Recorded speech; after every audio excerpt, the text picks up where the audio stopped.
এখানে একটা প্রশ্ন, যদি কোনো মুসলমান আবার বিরোধী করে বলে, মুসলমান অমুসলিম, সে যদি বলে আমার মসজিদের হয়ে আন্দোলন করা যাবে না, তার বিরুদ্ধে আন্দোলন হবে, এটা আলাদা বিষয়। কিন্তু কোন মুসলিম যদি বলে দিল্লি চলে যাও, তাহলে সে মুসলিমকে আপনারা মুনাফেক বলতে কি অসুবিধা আছে? আর মুনাফেকের ঠিকানা কোথায়? সব থেকে নিকৃষ্ট জাহান্নাম। আর জাহান্নামে মানুষের সুরাতে যাবে না, সুরাতকে বিকৃত করা হবে। জোরে বলুন। তাই তো জাহান্নামের কুকুর হয়েই জাহান্নামে যাবে। কথা মাথায় ঢুকছে না ঢোকে নে? অতএব মাথায় লাও, এরা পাওয়ারের জোরে আমার দিনকে মিটাতে চাইছে, আর তুমি ইমানদার মুসলমান দাবি করে এদেরকে সাপোর্ট করে আবার পাওয়ারে এনে দিনের দুশ্মনকে ক্ষমতায় এনে বলছে আমি মুসলমান। তুমি মুসলমান নয়, তুমি মুনাফিক, জাহান্নামী। কথা মাথায় ঢুকলো?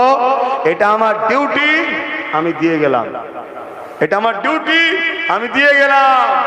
কত পীর সাহেব, কত পীরজাদা, কত মৌলানা, কত মুফতি, কত বক্তা, যে কোনো বিষয় হলে ভক ভক করে সব কথা বলতো, এখন সব চুপ কেন? এখন কথা বলছে না কেন? মুখে কথা নেই কেন? জানতে হবে, হারাম খেয়ে খেয়ে সব হারাম ভেতরটাকে খারাপ করে দিয়েছে। কথা বুঝে আসছে? তবে আলহামদুলিল্লাহ অনেক ইমাম, আলেম, উলামা, পীর, পীরজাদা, মুফতি, মৌলানা অনেকে আস্তে আস্তে মুখ খুলছে, পরিবর্তন হচ্ছে। আলহামদুলিল্লাহ বলেন, আলহামদুলিল্লাহ বলেন। কেন? অনেকের হয়তো বুঝতেও একটু দেরি হতে পারে। এই যারা পরিবর্তন হচ্ছে, আল্লাহ তাদের বিগত দিনের গুনাহ মাফ করে ঐক্যবদ্ধ হয়ে আগামী দিন বিজয় ও কামিয়াবি দান করে। বলুন আমিন। কিন্তু আমার ডিউটি আমি আপনাদেরকে জানালাম। তাহলে কেন্দ্র সরকার যেমন ইসলামের দুশ্মন, রাজ্য সরকারও ইসলামের দুশ্মন। দুশ্মনকে সাপোর্ট করলে, ইসলামের দুশ্মনকে সাপোর্ট করলে ঈমান থাকে না। কথা মাথায় থাকবে। তোমার চাকরি দেয়নি, বিরোধী করছে, ওটা দুনিয়া, জুলুম করছে, এখানে ঈমানের ব্যাপার নয়। কিন্তু ধর্মে যখন আঘাত দিয়েছি আর চলবে না। কথা শেষ। এখন যদি কোনো মুসলমান আমার সমালোচনা করে এই কথাটাকে নিয়ে, আমি সেই মুসলমানকে বলবো, আমার সমালোচনা করার আগে তোমার ঈমানে জন্ডিস হয়েছে, আগে কলেমায় রদ্দু কুবুর পরে নতুন করে মুসলমান হও, নতুন করে মুসলমান হও। তোমার বেঈমান নেতা নেত্রী আগে হয়ে গেল, তোমার কাছে রসুলের দিন আগে নয়, তাহলে জানতে হবে তুমি ধ্বংস হয়ে গেছে, তোমার হুঁশ নাই। এবারে তোমার খুবরি তো একটাই ভয়, তো কি ভয়? চলে আসবে, চলে আসবে। তুমি এই ভয়েতেই তো শেষ, তোমাকে তো এই ভয়ই শেষ করে রেখেছে। আর আল্লাহ রসুল ও হাদিস পাকে জানিয়েছে, আখরি জামানায় মুসলমান মার খাবে, আল্লাহকে ভয় করবে না, দুনিয়াকে ভয় করবে। এই জন্য মার খাচ্ছি। তো তোমার আমার উচিত আল্লাহকে ভয় করা। দেখছো নি আশপাশে সব দেশে কি হচ্ছে, কি হচ্ছে দেখছো তো নাকি? তুমি ঘাবড়াচ্ছ কেন? জুলুম কখনো টিকে থাকতে পারে না। বিপ্লব ঘটবে, বিপ্লব ঘটবে। অতএব জুলুম যত বাড়বে, জানবে বিপ্লব খুব তাড়াতাড়ি আসবে। এজন্যে ঘাবড়াবার কিছু নেই, আল্লাহর উপরে ভরসা রাখো। তুমি দাঁড়াবে একটা জায়গায়, আমি আল্লাহর পক্ষে, নবীর পক্ষে, আল্লাহ তোমাকে বাঁচাবে। ইব্রাহিম নবীকে দিয়ে আগুনের মধ্যে বাঁচাতে পারে, ইউনুস নবীকে দিয়ে মাছের পেটে বাঁচাতে পারে, ইউসুফ নবীকে যদি কুয়ার মধ্যে বাঁচাতে পারে, মুসা নবীকে দিয়ে সাগরে রাস্তা করে দিয়ে বাঁচাতে পারে। এ উম্মতে মুহাম্মাদি, সেই আল্লাহর দ্বীনের স্বার্থে তুমি সংগঠিত হও, ঐক্যবদ্ধ হও। ডায়ে বায়ে, সামনে পিছনে কে হাঁটছে, কে মরছে, কে বাঁচছে, আমার দেখার দরকার নাই। ইসলামের দুশ্মন যে, আমার দুশ্মন সে। এই আকীদায় নিজের পায়ে যদি দাঁড়াতে পারো, আল্লাহ তোমাকে বাঁচাবে, আল্লাহ বাঁচাবে। আল্লাহর উপরে ভরসা রাখো। কথা মাথায় ঢুকলো? এই পৃথিবীতে কোনো একটা মুসলমান দেখাতে পারবেন যে নবীকে আল্লাহ বলে মানে? এ আছে? কেউ মানে না। তাহলে নবীকে ছোট করা তো কোনোভাবে যাবে না। তো ভাইয়েরা আমার, আমার নবী পাক সাল্লাল্লাহু আলাইহি সাল্লামকে পেয়ে আমাদের খুশি বানাতেই হবে। জোরে বলুন সুবহানাল্লাহ। এই হুকুমটা কার? আল্লাহ পাকের হুকুম। আল্লাহ পাক কোরআনের মধ্যে বললেন, কুল বিফাদলিল্লাহি ওয়া বিরহমাতিহি ফাবিযালিকা ফালইয়াফরাহু। হে আমার হাবিব, আপনি দুনিয়ার মানুষকে জানিয়ে দেন আল্লাহর ফজল পেয়ে, রহমত পেয়ে, ফাবিযালিকা ফালইয়াফরাহু, দুনিয়ার মানুষ যেন খুব আনন্দ খুশি করে। দুনিয়ার মানুষ যেন খুব আনন্দ খুশি করে। তবে এই আনন্দ খুশিটা ইসলাম শরীয়তের বাইরে গিয়ে নয়, ইসলাম শরীয়তের গণ্ডির মধ্যে। তো মাহফিলটা ইসলাম শরীয়তের গণ্ডির মধ্যে না বাইরে? জোরে বলো, মধ্যে। এখানে আমরা কি খুশি হই না? হুজুরের কথা শুনবো বলেই তো সেজে গুজে জামা পরে আতর গোলাপ মেখে সব এসে হাজির হয়ে যায়, এসে হুজুরের আলোচনা হয়, বসে বসে শোনে আর আনন্দ করে। আহ আল্লাহ, তুমি কত বড় নিয়ামত বানিয়েছ আমার রসুলকে, এটাই তো খুশি প্রকাশ। জোরে বলুন সুবহানাল্লাহ।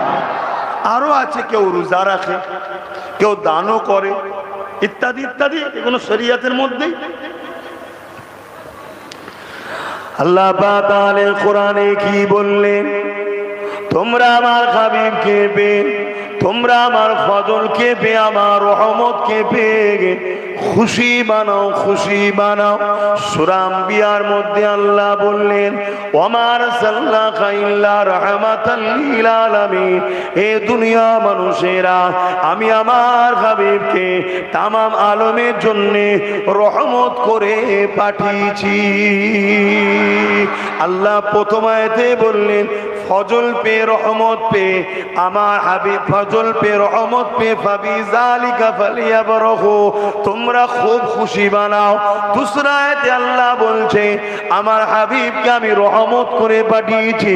আল্লাহর আগে আয়াতে বললেন রহমত পে খুশি বানাও। এই নবী পে আমরা ঈদে মিলাদুন নবীর মাহফিল বানাই।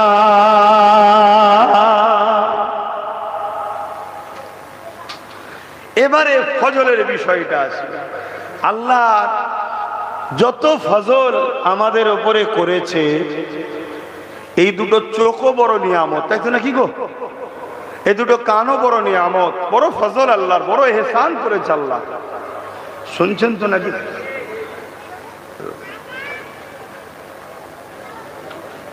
মানে বিরাট অসুবিধা হচ্ছে আমাদের, এরম যাতায়াত করলে আর করলে তো সমস্যা। আল্লাহ যত ফজল পাঠিয়েছে, প্রতিটা নবী আলাইহিস সালাম ইনসাফের জন্য, ইনসানিয়াতের জন্য, কি আল্লাহ পাকের পক্ষ থেকে ফজল নয়? অবশ্যই আল্লাহর পক্ষ থেকে বড় এহসান প্রতিটা নবী, মানুষ জাতির জন্যই এহসান।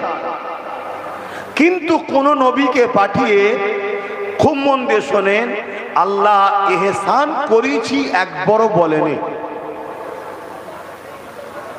আমার ফজল পে তোমরাও খুশি বানাও। তা প্রতিটা নবী আল্লাহর ফজল, আল্লাহ পাকের পক্ষ থেকে এহসান। কিন্তু কোন নবীকে পাঠিয়ে আল্লাহ এহসান জাতাইনি যে আমি এই তোমাদের কাছে ঈসাকে পাঠিয়ে এহসান করলাম, মুসাকে পাঠিয়ে এহসান করলাম। আল্লাহ কোন নবীর বেলায় বলেনি। কিন্তু বারি রবিউল আউয়ালে दोनों জাহানের সুলতানকে পাঠিয়ে আমার আল্লাহ জানাচ্ছেন লাকাদ মান্নাল্লাহু আলাল মুমিনিনা ইয বাআসা ফীহিম রাসূলা।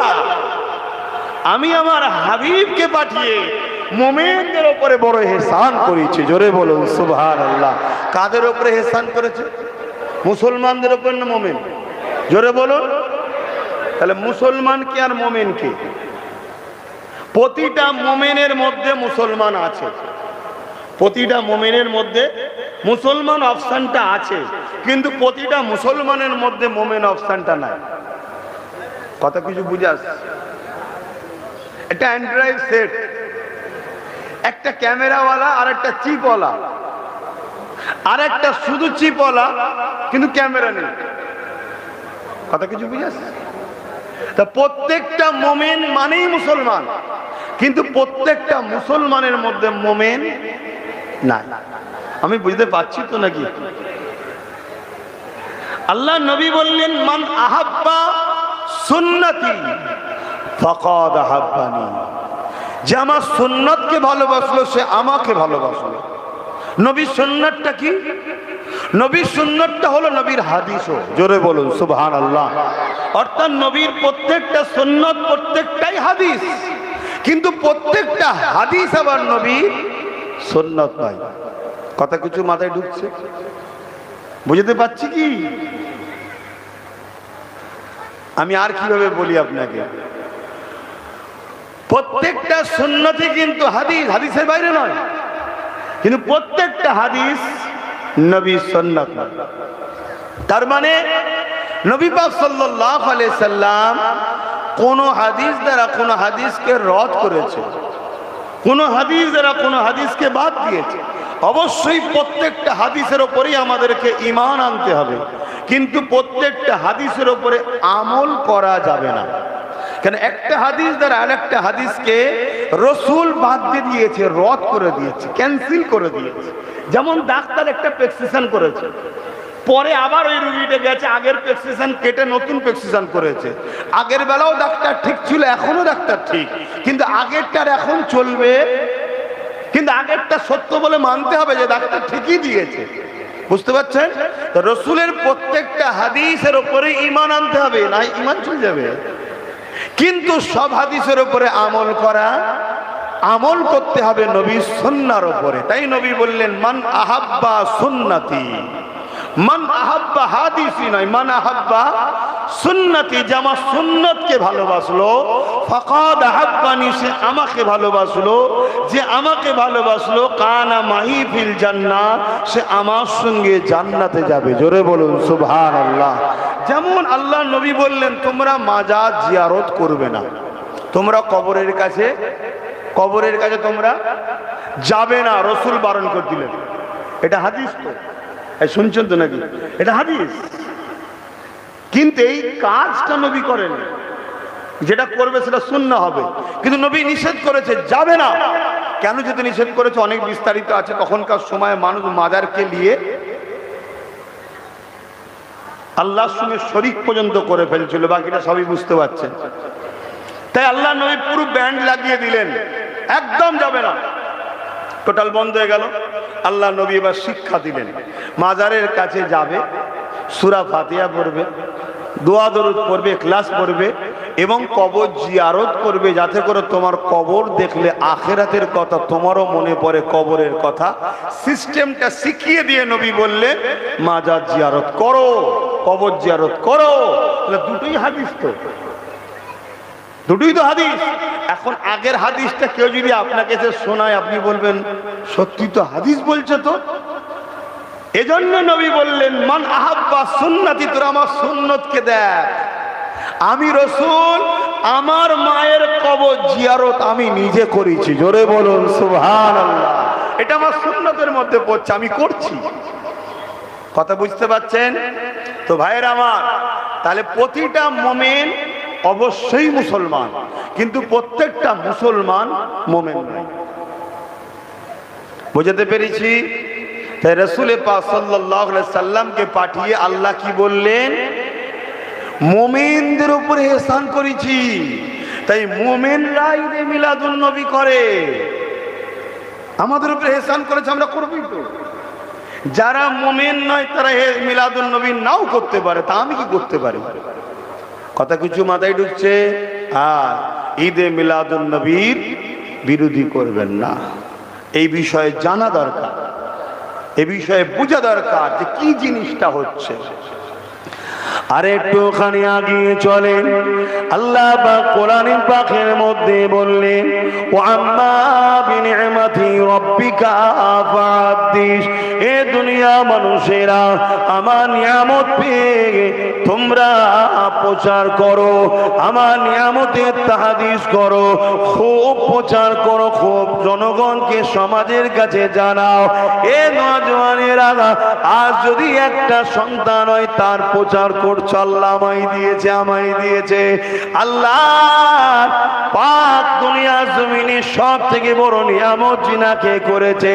পৃথিবীর প্রতিটা মুমিন মুসলমানের বাপ মা সন্তান যার কদমে কুরবান হয়ে যাক আমরা চাই। সেই নবী পাকের থেকে বড় নিয়ামত কি হতে পারে? তাই সেই নবী পাক এই মাসে যখন এসেছে, এই মাসে যখন নিয়ামতের আগমন হয়েছে, তাই এই মাসে আমরা বেশি বেশি করে ওই নিয়ামতের শিশুবেলার চর্চা করি। আরো জোরে বলুন সুবহান।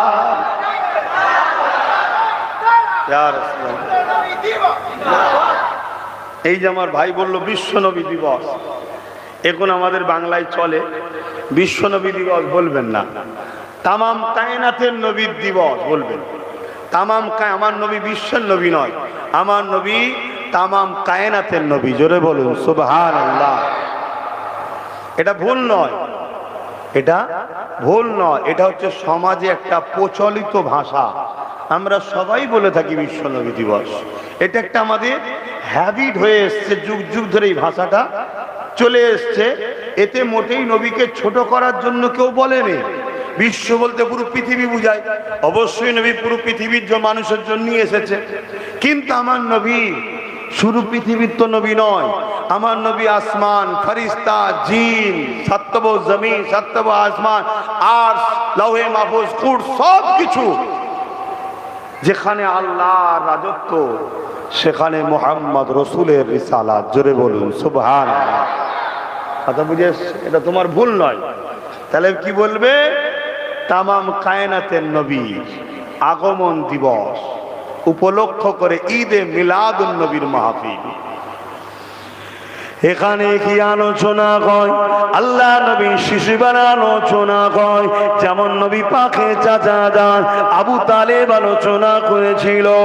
এ যুবকেরা শুনে রেখে যান, পৃথিবীর কে আছে আমার নবীর মিলাদের আলোচনাতে ব্যান্ড লাগাতে পারে? কেন পারবে না? আমার নবীর মিলাদ উপলক্ষ করে খুশি করা, আনন্দ করা, আলোচনা করা, এটা সাহাবা হুজুরদের থেকে রয়াত রয়েছে। এবং আমার নবী পাক সাল্লাল্লাহু আলাইহি ওয়াসাল্লাম প্রতি সোমবার দিন রোজা রাখতে, প্রতি সোমবার দিন রাখতে। ইয়া রাসূলুল্লাহ, হাবিবাল্লাহ, আপনি সোমবার দিন কেন রোজা রাখে? আল্লাহ নবী জানিয়ে দিলে, এ বাবা সাহাবারা, এই সোমবার দিন আমার মিলাদ মাওলুদের দিন।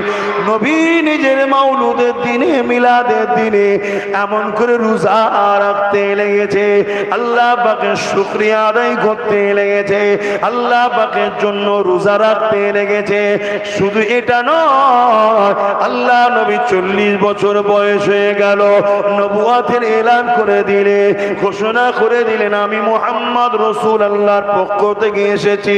এই 40 বছর বয়সে এলানের পরে আল্লাহ নবী নিজে বকরি জবাই করে, খানা করে সাহাবা হুজুরদেরকে খাইয়েছে। আরো জোরে বলুন সুবহান। নবী নিজের মিলাদ আগমনের খুশির খানা সাহাবাদের খাওয়াচ্ছে নবী নিজে। শুনছেন তো? এখন একটা প্রশ্ন আপনাদের কাছে আসতে পারে যে হ্যাঁ, ওটা খাইয়েছিল, ওটা মিলাদের খানা নয়, ওটা আকিকার খানা। আপনারা ঘাবড়ে যেতে পারেন, কারণ সাধারণ লোক তো। কিন্তু যদি আকিকাই ধরা হয়, তা আকিকা বাচ্চা হলে হয় না বাচ্চা মরলে হয়? কথা বলছেন না কেন? হওয়ার খুশির খানা না মরার দুঃখের খানা? তা যেটাই বলবেন, আকিকা বলুন আর মিলাদ বলুন, নবীর আশার খুশির খানা নবী খাইয়েছে। জোরে বলুন সুবহানাল্লাহ। কিন্তু এই কথাটা দাঁড়াবে না এজন্যে, কারণ নবী পাক সাল্লাল্লাহু আলাইহি ওয়াসাল্লামের দাদা যান, নবী পাক সাল্লাল্লাহু আলাইহি ওয়াসাল্লামের দুনিয়াবি বয়স 7 দিনের যখন হয়েছিল, তখন তিনি আকিকা নবী পাকে দিয়ে দিয়েছিলেন। জোরে বলুন সুবহানাল্লাহ। কথা বুঝে আসছে? হ্যাঁ, খুব সাবধান, সমাজ ইখতিলাফ করবে। আপনি হুজুরের সঙ্গে জুড়ে থাকুন। হ্যাঁ, আহারে, কাবা শরীফের সামনে একটা পাথর আছে, মাকামে বলুন ইব্রাহিম। পুরো কাবা থেকে পাথরগুলোকে বার করতে এসেছে নবী, সব পাথর বার করে দিল, আর মাকামে ইব্রাহিমকে কাবার চাতালে বড় যত্ন করে রেখে দেওয়া হলো। এবং তওয়াফকারীকে তওয়াফ করার পরে মাকামে ইব্রাহিমের ওখানে 2 রাকাত নামাজ পড়তেই হবে। শুনছেন তো? আল্লাহ কিভাবে পড়বো? কাবার দিকে মুখ কর, কাবা আর তোর বীজখানে যেন পাথরটা থাকে। ও আল্লাহ, এটা একটা পাথর, আরে পাথর, এখানে ইব্রাহিম নবীর পায়ের ছাপ আছে। সারা জীবন মৌলবীরা তাওহীদ শিখিয়েছে, আর এখানে আপনি পাথরের সামনে নিয়ে এসে ইব্রাহিমের কদমের কাছে আপনি বলছেন নামাজ পড়তে। কারণ কি? এই কারণটা জানাবো বলেই তো পাথরটার গুরুত্ব দিচ্ছি। বলুন সুবহানাল্লাহ।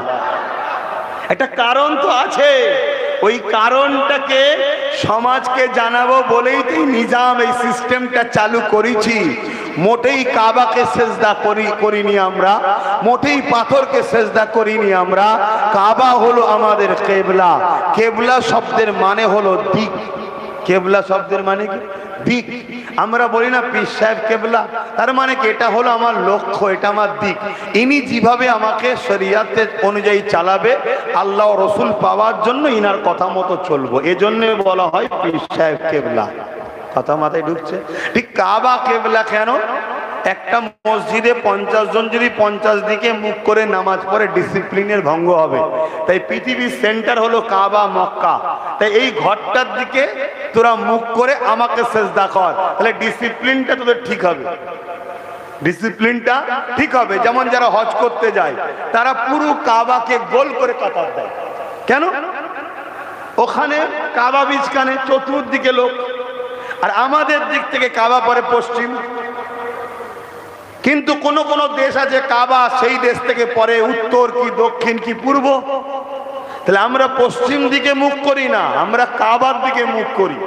আমাদের দেশ থেকে কাবা পড়ছে পশ্চিমে, আর কাবার দিকে মুখ করি শুধুমাত্র মসজিদে যাতে কাতারটা সবার সিধে থাকে, ডিসিপ্লিনটা সুন্দর হয়।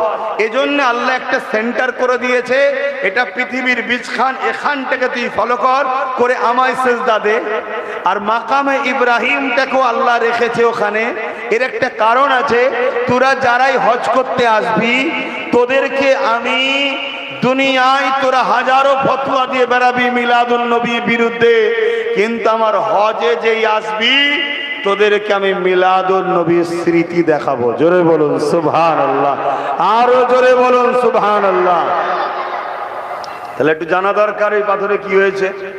হ্যাঁ, আব্বাজান ইব্রাহিম আলাইহিস সালাম 4500 বছর আগে, কত বছর? 4500 বছর আগে, বেশি তো কম নয়, আল্লাহর হুকুমে ঘর তৈরি করছে, মক্কাকে রেডি করা হচ্ছে, শহর তৈরি করা হচ্ছে। কেন? সুলতানে দো জাহাঁ আসবে না, তার প্রস্তুতি তৈরি হচ্ছে। অফিস থেকে শুরু করে, শহর থেকে শুরু করে কি সব রেডি করা হচ্ছে, পুরো পৃথিবীকে সাজানো হচ্ছে। যত নবী এসেছে সবাই আমার নবীর আগমনের আলোচনা করে গেছে। জোরে বলুন সুবহানাল্লাহ। তো নবীর আগমন নিয়ে আলোচনা করা শুধু আমার নবীর সুন্নত নয়, সাহাবাদের শুধু সুন্নত নয়, প্রত্যেকটা নবীদেরও সুন্নত। জোরে বলুন সুবহানাল্লাহ। আদম আলাইহিস সালাম আলোচনা করেছে ছেলের কাছে, একজন আসবে মুহাম্মদ সাল্লাল্লাহু আলাইহি ওয়াসাল্লাম। এই যে নবীর আগমনের আলোচনা, একে আরবিতে বলা হয় মিলাদুন নবীর মাহফিল। কথা বলি, আরবিতে কি বলা হয়? মিলাদুন নবীর মাহফিল, ওই আগমনের আলোচনার মাহফিল। তো ভাইয়ের আমার নবী পাক সাল্লাল্লাহু আলাইহি সাল্লাম আল্লাহ কি শান দিয়েছে। ইব্রাহিম আলাইহিস সালাম কাবা ঘর বানাচ্ছে, আর ওই পাথরটা ছিল অটোমেটিক, যখন ওপর দিকে উঠা দরকার তখন পাথরটা ওপরে ওঠে, আর যখন আবার নাবা দরকার নাবে। বুঝাবার জন্য আপনাদের ঘরে একটা উদাহরণ দিতে পারি, লিফট। কিন্তু লিফট বললে ভুল হবে। কেন ভুল হবে? লিফট ওপরে উঠতে গেলে মোটর লাগে, রশি দিয়ে তার দিয়ে সিস্টেম করা আছে, টেনে টেনে তোলে মোটরের সাহায্যে। কথা বললেন। কিন্তু আপনাকে দ্বিতীয় কি উদাহরণ দিলে আপনি বুঝবেন আমি জানি না, কেন লিফটের সাথে পুরো উদাহরণ দিলে তো ভুল হবে। আমি এতটুকু বুঝতে পারি ওই পাথরকে ফলো করে লিফট তৈরি হয়েছে, বলুন আলহামদুলিল্লাহ। ওটা বিনা তারে বিনা মোটরে অটোমেটিক উঠতো, অটোমেটিক নামতো। এই পাথরকে জান দিয়ে ক্ষমতা দিয়েছেন কে? জোরে বলো। আমরাও তো মায়ের পেটে ছিলাম জানবিহীন। 120 দিন আমাদের মায়ের পেটে কোনো জান ছিল না। হাড় তৈরি হয়েছে, রক্ত তৈরি হয়েছে, গোস্ত তৈরি হয়েছে, চামড়া তৈরি হয়েছে, ডিজাইন তৈরি হয়েছে, কে কেমন কোয়ালিটির ডিজাইন দেখতে হবে সব ফ্রেম তৈরি পুরো রেডি। 120 দিন পরে আল্লাহ পাক আমাদের অন্তরে রূহ দিয়েছে, রূহ ঢুকে দিয়েছে, অর্থাৎ জান। এই জানটা হলো মহান স্রষ্টার হুকুম। জোরে বলুন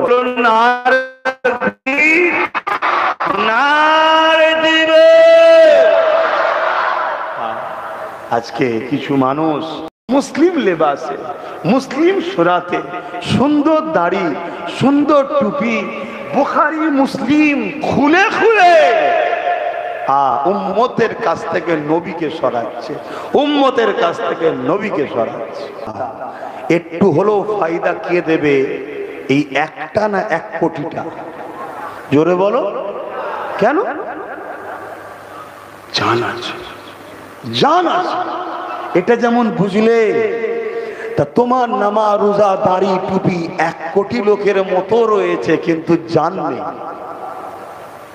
আর এর নামাজ রোজা দাড়ি টুপি, একটা চোখ, একটা হাত, একটা পা খোঁড়া, অর্থাৎ কাজা করে ফেলেছে, ভুল করে ফেলেছে, কিন্তু জান আছে, অর্থাৎ ঈমান আছে, এ কাজের আছে। শুনছেন তো নাকি? ঈমান ছাড়া কিচ্ছু নেই। ঈমান হলো হুজুরের প্রেম ও আদব। তো হুজুর কিভাবে এসেছে, হুজুরের আশাতে কি কি ঘটেছে, এই আলোচনার মাহফিল করাটা যারা বলে চলবে না, তারা কখনো উম্মতে মুহাম্মাদি হতে পারে? খুব ভালো করে খেয়াল করে দেখুন, পুরো পৃথিবী জুড়ে মুসলিম উম্মাহকে এমন করে ঈসা নবীর দিনে নিয়ে যাবার প্ল্যান চলছে, মুসা নবীর দিনে নিয়ে যাবার প্ল্যান চলছে। এই দুনিয়ায় হাজারো কিতাব বেরিয়েছে, যে কিতাবের মধ্যে লেখা হয়েছে আমার নবী পাক নাকি শাফাত করতে পারবে না। অপর দিকে এমনও কিতাব বেরোচ্ছে ঈসাকে যারা মানবে তারা সবাই জান্নাতি হয়ে যাবে। তাহলে আজ আপনার ঘরে সাধারণ যুবক ছেলেটার কাছে এই বাংলা লেখাটা একদিন এসে গেল, বা মোবাইল একদিন সামনে চলে এলো, বা গুগলে এসে গেল, ঈসাকে যারাই মানবে, মুসাকে যারাই মানবে জান্নাতি। অপর দিকে আর একটা লেখা এলো মুহাম্মদ রাসূল কিয়ামতের দিনে উম্মতের কিছু করতে পারবে না। তাহলে বলো তো দেখি, আমাদের ঘরে জন যুবক সাধারণ ছেলেগুলো তারা কেন ঈসা মুসার উম্মত হতে যাবে না? কেন সেই দিকে চলে যাবে না? এটা একটা পরিকল্পনা চলছে। আজকে আমি জানিয়ে দিই, প্রতিটা নবীকে সম্মান করার নাম হলো ঈমান, প্রতিটা নবীর উপরে বিশ্বাস করার নাম ঈমান।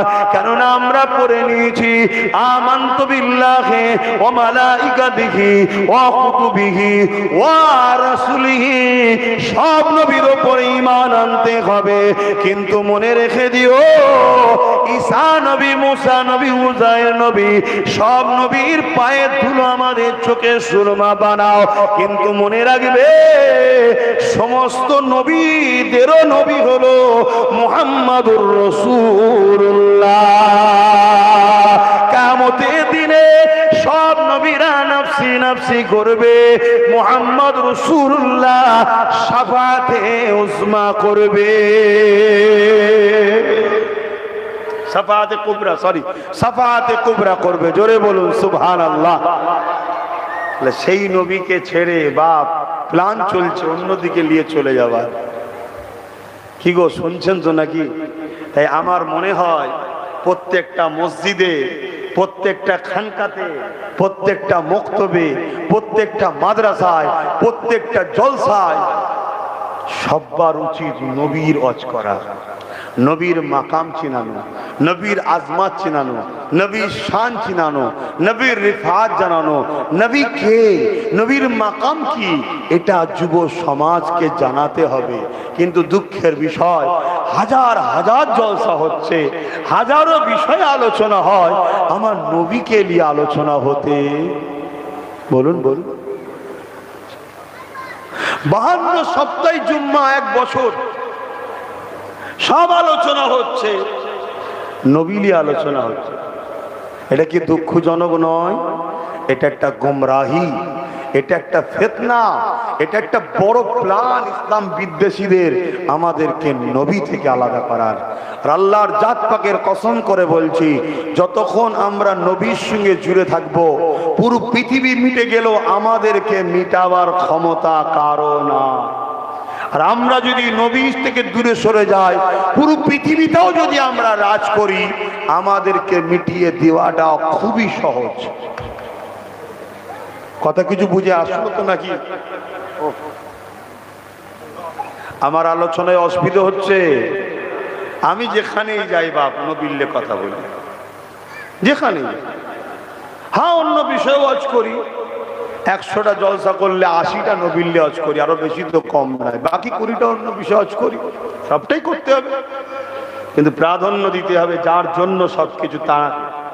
আর এটা কোরআনেরও পদ্ধতি, এটা কোরআনের পদ্ধতি।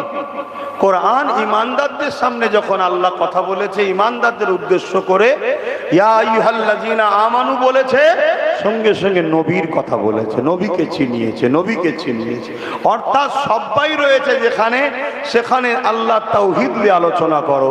আর খাস যখন সবাইকে বাদ দিয়ে দরজা লাগাও, বাইরের কেউ আর নেই তো না, নেই, সব আপনজন রয়েছে, অর্থাৎ ইমানদার, তখনই আল্লাহ নবীর প্রশংসা, নবীর আজমাত, নবীর শান। এখানে কারা বসে আছে? বাইরের লোক নাকি? মসজিদে কারা থাকে? বাইরের লোক। পীরের খানকায় কারা থাকে? বাইরের লোক। মাদ্রাসায় কারা থাকে? বাইরের লোক। কিন্তু আজ দুঃখের বিষয়, মাদ্রাসা থেকে তো নবীর বিরুদ্ধে শেখানো হচ্ছে। কোন জায়গায় আমরা চলে এলাম? আল্লাহর লানত আমাদের উপরে হবে না? এই জন্য হচ্ছে, যারা আমাদের ঘরের দরজার করে দাঁড়িয়ে পারমিশন নিত, তারা আজকে আমাদেরকে নকার বানিয়েছে, চাকর বানিয়ে পিটছে, রোজ লাশ করছে মোল্লাদের। লোক চারিদিকে তাকাও না, শুধু মারছে, শুধু মারছে। কান পেতে দেখো, ভুল বলছি নাকি?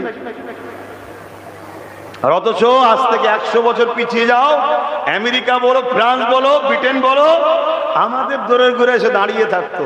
একটু সুলতানকে বলুন, কিছু কথা আছে, এই এখন যাও, আজ দেখা হবে না, মাথা হ্যাট করে। দ্বিতীয় কথা বলার পারমিশন ছিল না। আর আজকে আমাদের দুর্দশা কি? এ সমাজে কুকুরের দাম আছে তো মুসলমানের দাম নেই। ভাষাটা খারাপ হয়ে গেল নাকি?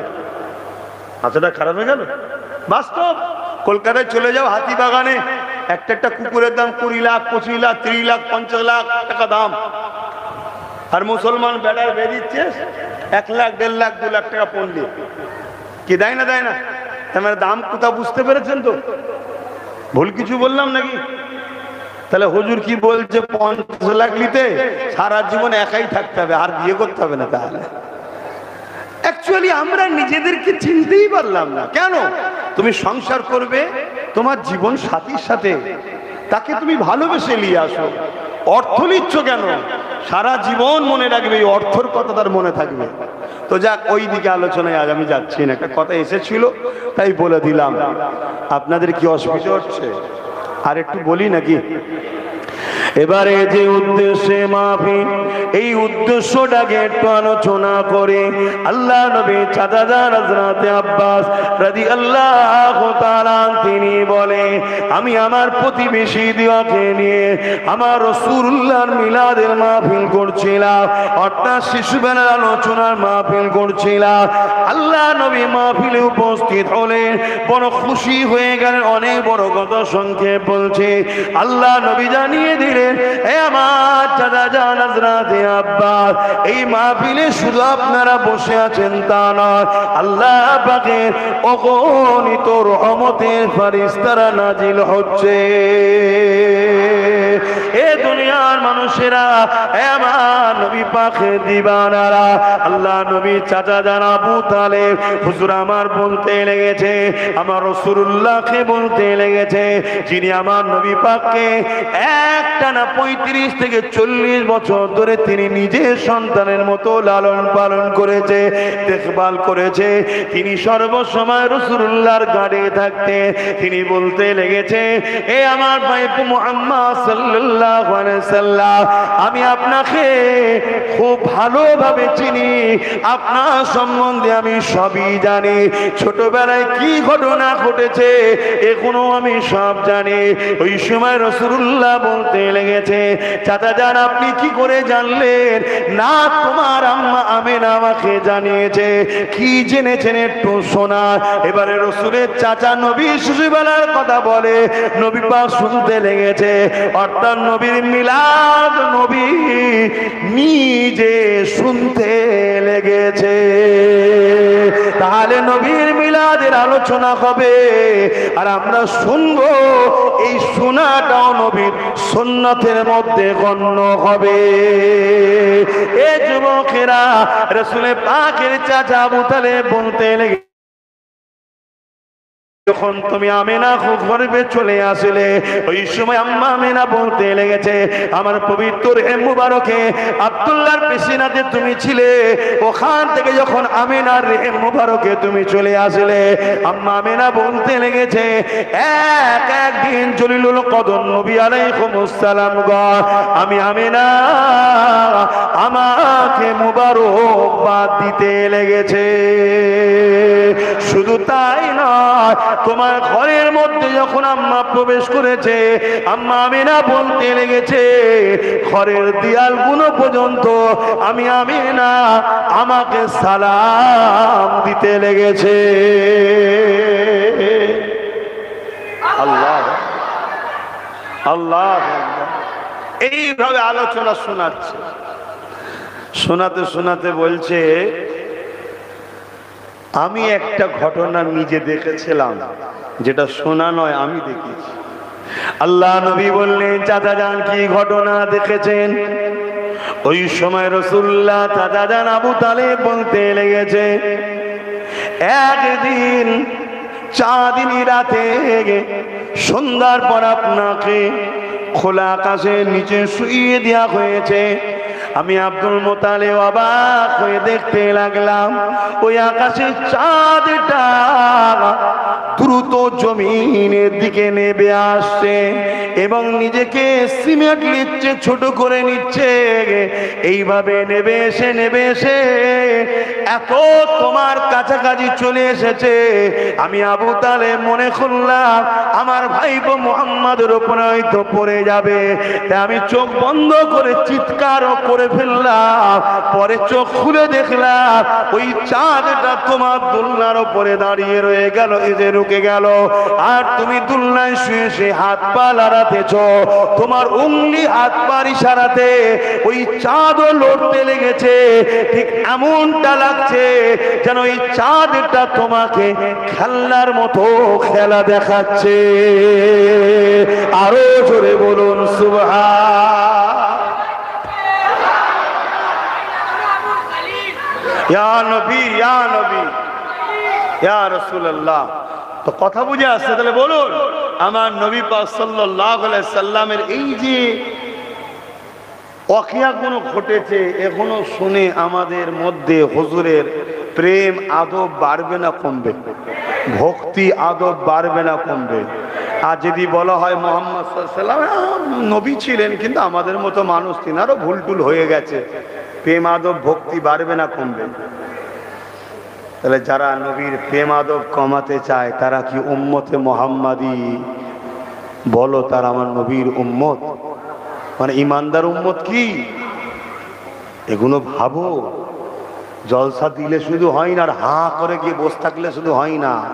মোল্লা কি বলছে শোনো, মৌলবী কি চালাচ্ছে শোনো। মৌলবী তোমার ভেতরে যেইটুকু ছিল প্রেম বার করে নিয়ে যাচ্ছে না তো?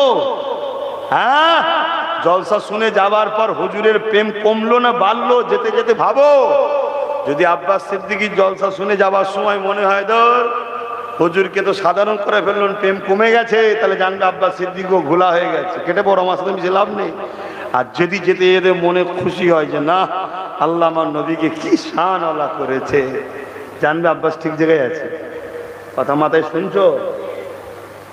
তখন সমালোচনা করার দরকার নেই। আব্বাস কাকে কি বলছে, আব্বাস কাকে কি বলছে সমালোচনা করে লাভ নেই।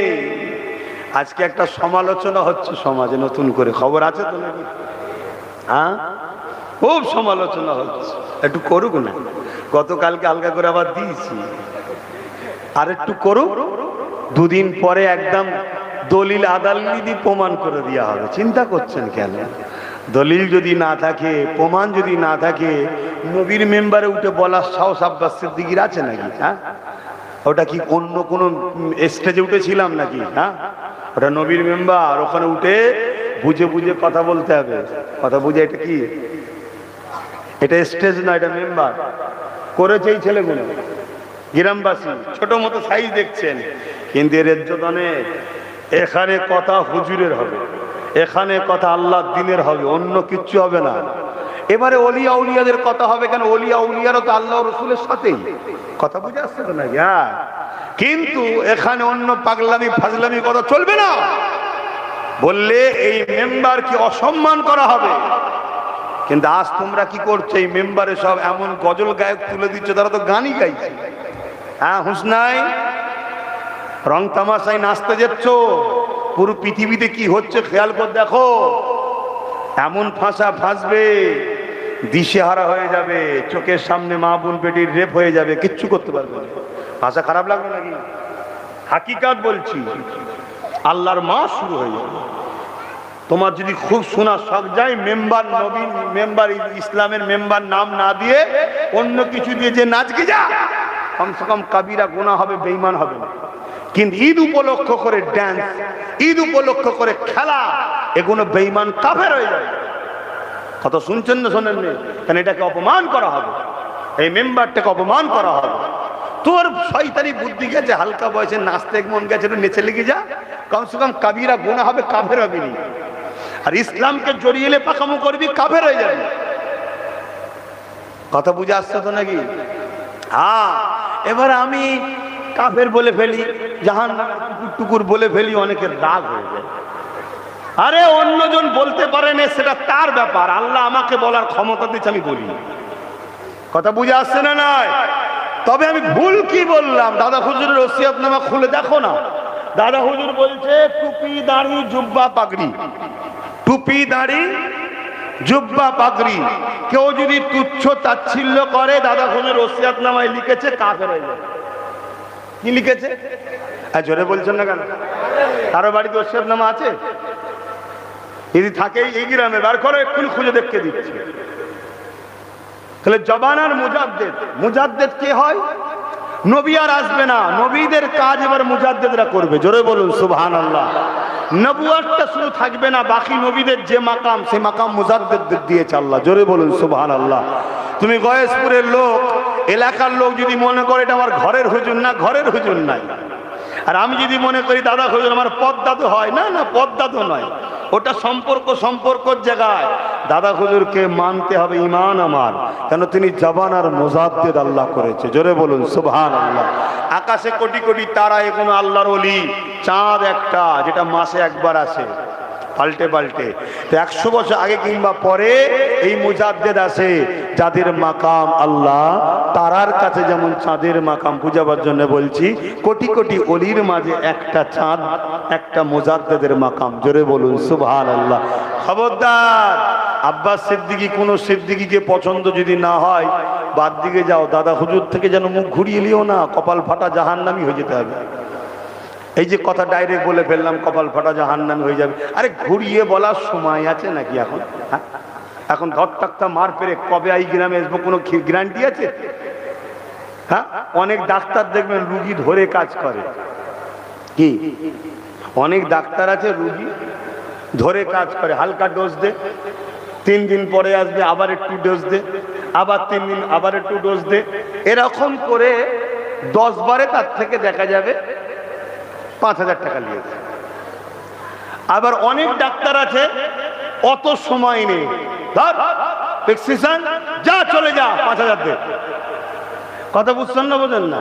এক কপি 5,000 ধরে রাখার সময় নেই, কারণ খদ্দের বেশি তো। অহংকার করছি না, আল্লাহ শুকর করে বলছি, খারাপ নেবেন না। এত ব্যস্ত এত পেরেশানের মধ্যে ওই ধরে রাখবো মুরিদ, আবার এসবার একবার খাবো, আবার এসবার একবার জবাই করবো, আরেকবার দে, ও ধরে রাখার সময় নেই, একবারই ফতোয়াতে দিলাম। শুনছেন তো নাকি? ওই জন্য ডাইরেক্ট বলে দিই, ডাইরেক্ট বলে দিই, ঘুরিয়ে ঘাড়িয়ে মাথায় হাত বুলিয়ে হালকা ডোজ হালকা ডোজ হালকা ডোজ, লাস্টে দেবো খনি। অতক্ষণ সময় আছে নাকি? হ্যাঁ, কি অসুবিধা হচ্ছে নাকি? কত সময় কোথা? আর আমি কি আমার জন্য লড়ছি নাকি? আপনাকে আমি যে রাস্তা দেখাচ্ছি আমার জন্য? জামানার মুজাদ্দিদ আল্লাহ করেছে, আপনি তাকে ছেড়ে দিয়ে হই হই করছেন, আপনার কপাল ফাটবে না তো কার ফাটবে? আপনি আমাকে থেকে মুজাদ্দিদের বিচার করছেন কেন? আমি চোর বলে দাদা হুজুর চোর, নাউজুবিল্লাহ, আপনি আমায় বাদ দেন। আমি তার ঘরের ছেলে, আমি যদি ভুল করে বলি এর জন্য দাদা হুজুরের কি দোষ? যদি ভুল করার জন্য দাদা হুজুরের দোষ হয়, তাহলে কোনো মানুষ ভুল করলে আল্লাহর দোষ দেবেন? সব তো আল্লাহর বান্দা। কথা বলুন, কোন মুসলমান ভুল করলে নবীর দোষ দেবেন? ওর বেলায় হুঁশ আছে, দাদা হুজুরের বেলায় হুঁশ নেই কেন? না, জানতে হবে এগুলো শয়তানরা টুইয়ে বসে আছে, যেই একটু দেখে হুজুরের ছেলে কিছু করে ফেলেছে, এই দেখেছো? এই জন্যই বলি তো ফুরফুরাওয়ালারা বেদাতি। কোথায় কার কি হলো, কে একজন ভুলা হয়ে গেল, আল্লাহ দাদা হুজুরকে ছেড়ে দিল। এইসব মুনাফিক আছে না নাই? এইসব দালাল মুনাফিক গুলোকে চিনুন। বাংলার মানুষ দাড়ি পেয়েছেন, টুপি পেয়েছেন, মসজিদ পেয়েছেন, মাদ্রাসা পেয়েছেন, ইসলাম পেয়েছেন, কোরআন পেয়েছেন, দিন পেয়েছেন, রসুল পেয়েছেন, অস্বীকার করতে পারবেন না। ইতিহাস বলছে মুজাদ্দেদ জামান দাদা হুজুর ওসিলায় পেয়েছেন। জোরে বলুন সুবহানাল্লাহ। এখন আমার মতো হাজারো হুজুর, হাজারো মুফতি, হাজারো মাওলানা, হাজারো বক্তা আছে, বাবারা হোক করে খাচ্ছে, খাকি যাক, করে খাচ্ছে, খাকি যাক, পেটে চুরি করেন না তো, হারাম খাই না তো, দালালির ইসলামকে বিকৃত খাচ্ছে, ইসলামের প্রচার করে খাচ্ছে, খেগে যাক। কিন্তু দাদা হুজুরের গাছটা তো বাঁচাতে হবে নাকি? হ্যাঁ, এখানে বাঁচানো তো দূরের কথা, সুযোগ একবার পেলে হয় ব্যাস। আর আপনারা মুরিদ গুলো হয়েছেন, আল্লাহ কারে একটু হুঁশ করতে হবে না? কি আমার মুজাদ্দেদ জামানের দিকে, কে বিরুদ্ধের দিকে? শুধু রেডিওতে শুনেছে আর টিভিতে বক্তব্য দেখেছে, ওইটাকে লিস্ট হবে, ওইটাকে লিস্ট হবে। কথা বুঝছেন তো? বোঝেন না? দেখা যাবে সে বেটা হয়তো অন্য দেশে আপেল বিক্রি করে, আম বিক্রি করে, একবার স্টুডিওতে বসে ক্যাঁ কুঁ করে ভালো তাদের একটা ক্যাসেট করে ছেড়ে দিয়েছে, ওই বাজারে চলছে। কথা কিছু বুঝাচ্ছে না?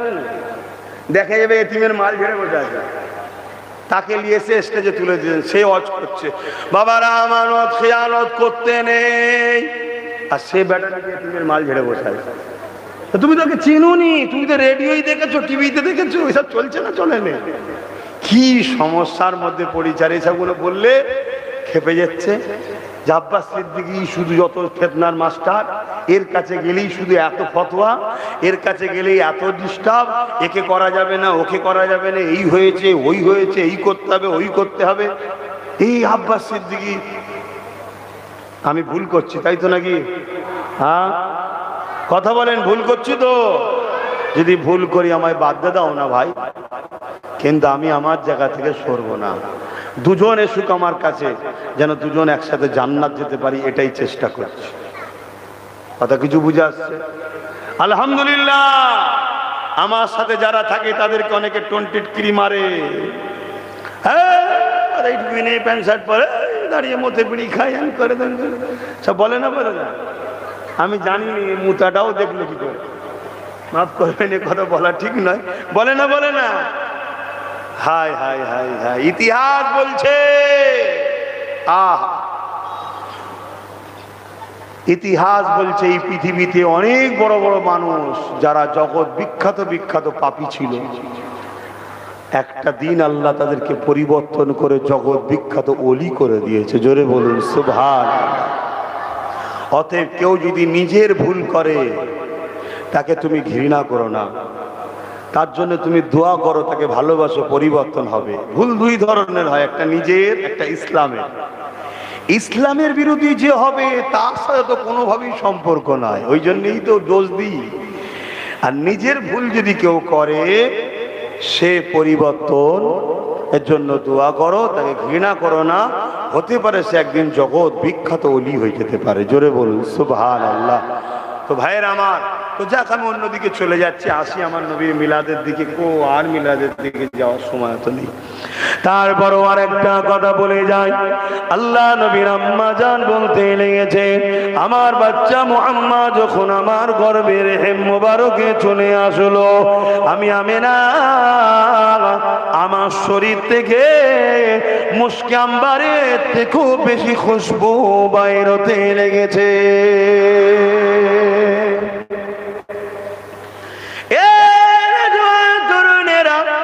আল্লাহ নবীর আম্মা জান বলেন, একটা দিনে খুশবু এত বেরোতে লেগেছে, পুরো মক্কার অলিতে গলিতে ছড়াতে লেগেছে, প্রতিটা মানুষের মধ্যে চর্চা হতে লেগেছে। আরে আমেনা, ইয়া তোর পায় কোথা থেকে? এত তো মক্কা জমিনে পাওয়া যায় না। এইভাবে আলোচনা হতে লেগেছে। রাসূলুল্লাহ দাদা যান হযরত আব্দুল মুত্তালিবের কানে আলোচনা চলে গেল। আব্দুল মুত্তালিব বলতে লেগেছে, আমি বিভিন্ন দেশে যাই বিজনেসের জন্য, আমি মক্কা সর্দার, তাই বিভিন্ন দেশের সর্দারের সঙ্গে আমার উঠা বসা, ভিআইপি লোকেরা দামি দামি তো আত্মর মাকে, কি গো তাই তো নাকি? যত ভিআইপি তার খুশবুর কোয়ালিটিও ভিআইপি। তা সর্দার আর দেশের সর্দারের সঙ্গেই তো মিশবে। দেশের রাষ্ট্রীয় হোক বা বিজনেস বিষয় হোক, আলোচনা হয়। তা আব্দুল মোতালেব হুজুর বলছে, আমিও চিন্তা করি যে আতর কোথা থেকে পায়, তা চলো জিজ্ঞাসা করা যায়।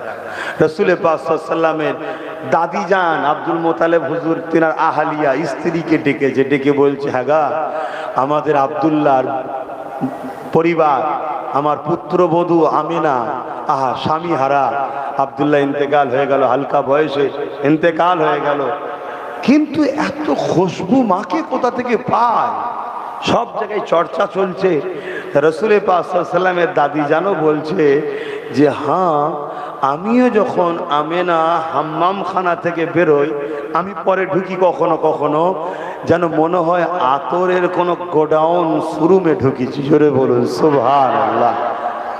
আম্মা জান আমেনাকে ডাকা হলো, ও মা আমেনা, আমারে কষ্ট নিও না, ব্যথা নিও না, সব জায়গায় একটা চর্চা, তোর মাকে তোমাকে পাই কোথায়? এ আমেনা রে, এ খুশবু কোথা থেকে পান আপনি? আম্মা আমেনা মুখে থুতু জমিনে ফেললো, ফেলার সাথে সাথে থুতু থেকে ভর ভর করে খুশবু ছড়াতে লাগলো। আম্মা আমেনা বলতে লেগেছে, আব্বা, এ খুশবু আমি মাখি না, যেদিন থেকে আব্দুল্লাহর পেশিনা থেকে নূরে মুহাম্মদ আমেনার রেহেম মোবারকে চলে এসেছে, ওই দিন থেকে আমার শরীরে খুশবু ছড়াতে লেগেছে। এই খুশবু আমেনার নয়, এই খুশবু হলো আমার রেহেম মোবারকে যিনি আছে ওনার খুশবু। আরো জোরে বলুন সুবহান। এই যুবকেরা, তরুণেরা, তাই তো ইকরামাকে, আবু জেহেলের ছেলেকে যখন জঙ্গলে বেঁধে দেওয়া হয়েছিল, ইকরামাকে যখন কেমন করে জীবজন্তুরা খাবার জন্য আগিয়ে আসে, কিন্তু কেউ খায়নি, সবাই এসে দাঁড়িয়ে যায়। ইকরামা বলতে লেগেছে, তোরা খাচ্ছিস না কেন? ওই সময় হিংস্র পশুদের মধ্যে থেকে এক পশু বলতে লেগেছে, ইকরামারে, অবশ্যই মানুষের গোশত সুস্বাদু খেয়ে নিতা, কিন্তু তোমাকে খাবো কি করে? তোমাকে খাওয়া আমাদের জন্য চলবে না। কেন চলবে না? এই সময় জঙ্গলের পশুগুলো বলতে লেগেছে, ইকরামারে, তোমার শরীর থেকে আখরি নবীর খুশবু বেরোতেছে। আরো জোরে বলুন সুবহান।